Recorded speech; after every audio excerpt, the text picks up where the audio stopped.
Going into Keeper, my expectations were honestly pretty low. I've never been a fan of Osgood Perkins' work, not his earlier films, not Long Legs, which a lot of people loved, but I was very negative on, and definitely not the fact that they pumped out 4 movies in 2 years. When a director releases films at that pace, it doesn't scream quality, it screams just crank them out and move on. So I walked into Keeper fully prepared for something uneven at best, and unfortunately, even that might have been giving it way too much credit. So what did I think of Keeper? Well, I hated it.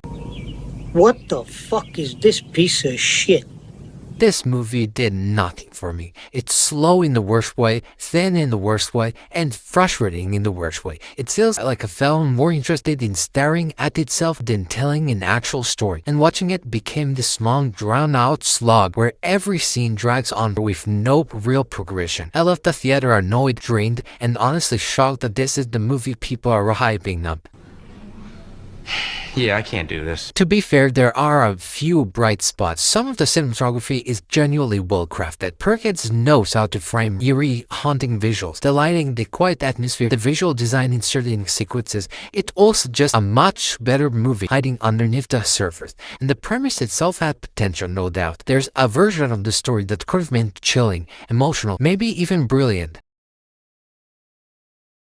Unfortunately, this movie is another version. The real problem starts with the narrative. The story is unbelievably thin, gossamer thin, as one critic said, and that is the truest description possible. There's barely a plot here. Roger Ebert's review even called the structure circuitous and repetitive, and that's exactly what it feels like. Scenes repeat the same moods, same ideas, with almost no escalation. Discussing the film pointed out the script feels half-baked and the ending is rushed, and that pretty much nails it. The movie builds up a mystery and then unloads all its explanations at the end in a clunky on-the-nose info dump that strips away all tension. Instead of feeling ambiguous or haunting, it just feels undercooked and messy. The pacing doesn't help. This movie is slow, not atmospheric slow, but almost nothing happens for long stretches slow. You sit there waiting for the story to kick in, and when it finally does, it's too little too late. Even the tension feels dragged out with any real payoff until the end, and by then you're already tired of waiting. Character-wise, it falls even flatter. Liz and Malcolm barely have chemistry, and Malcolm specifically feels weirdly one note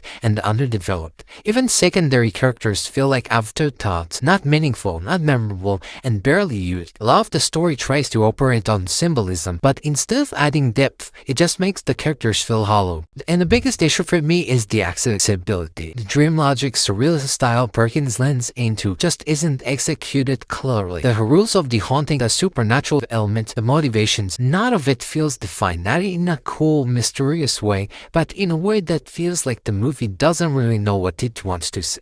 Some viewers will call that artistic, but for me it felt unclear, messy, and confusing for the wrong reasons. Critics and audiences seem just to split. A 52 on Metacritic, mixed reviews on Rotten Tomatoes, and the D+ cinema scores say everything. People either tolerate it or whack out baffled. At the end of the day, Keeper is a film with a potentially strong foundation, buried under bad storytelling, sluggish pacing, weak character work, and an ending that doesn't satisfy anything it sets up. This isn't atmospheric horror, it's hollow mood with no substance behind it. One of my least favorite movies of 2025 so far. I'm giving Keeper a D-.